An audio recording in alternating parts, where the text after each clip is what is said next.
Hello, my name is Sarah Willoughby. I'm the author of He's Making Diamonds, A Teen's Thoughts on Faith Through Chronic Illness, and today I have a message for my fellow chronically ill writers. Your chronic illness doesn't mean that your writing dreams have to be over. I know that can seem crazy because a lot of the time our chronic illness makes it seem like we can't write anymore, like our writing dreams really are over. And that is so hard.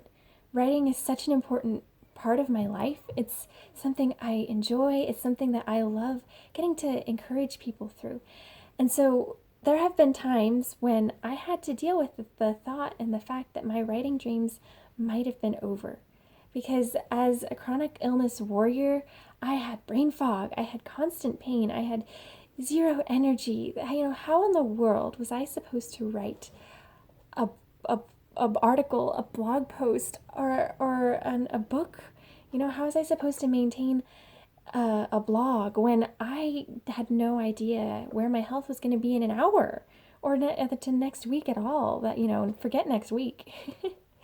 It's hard. It's really hard because chronic illness steals so much from us, and it feels like it's stolen. And in some, let me start that sentence again. Speaking of chronic illness, brain fog, guys. So it might have stolen your dreams of being a writer, but it doesn't have to. That I want you to encourage you to keep hoping and to keep trying and to keep dreaming, because the dream is not necessarily over. It might be put on pause.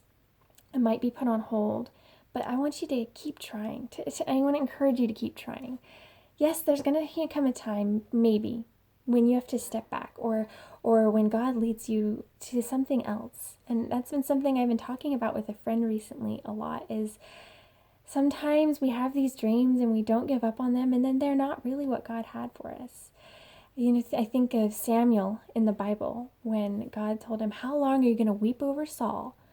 Because God knew there's David, where David is going to be the king of Israel. He's going to be the man after my own heart. But Saul was who Samuel had first anointed, and so Saul was just kept being frustrated over him. But God told him, stop weeping over Saul, get ready for David. And in some cases, that's going to be what happens. We won't get to pursue the career that we want because of our chronic illness, because God has something else for us. On the other hand, don't give up on your dreams, because you have to sometimes pray over and over and over again and keep trying over and over and over again. I was 12 when I first thought, I want to publish a book. When I was 14, I got sick, and I didn't at first know it was wrong, but I got sick and I never got better. When I was 16, I was given when I was 15, I was given a month to live. And a month later, I had my birthday, I turned 16, and so I started writing this book, He's Making Diamonds, a month after I was given a month to live.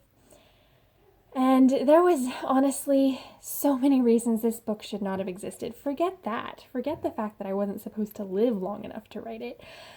This book, it was crazy. God did so much, and that is in a whole different video, how much he did to bring this into being. But it's possible to write a book and publish a book when you're chronically ill, and to do a good job with it too. I know it seems hard, but there are so many chronically ill authors out there that will back me up on this. I'm thinking of Haley Hudson, Hannah Heath, Sarah Walton, Kristen Weatherall, Johnny Erickson Tata, and so many more. Esther Smith, Haley Rose. Those are just people that I know personally that come off the top of my head.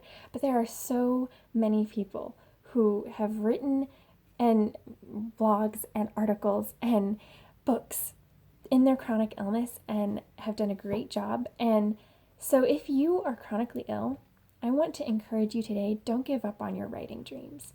Your chronic illness doesn't have to steal your writing. It doesn't have to make it permanently lost. It might, and that's really hard. And I'm not belittling that. That is so hard.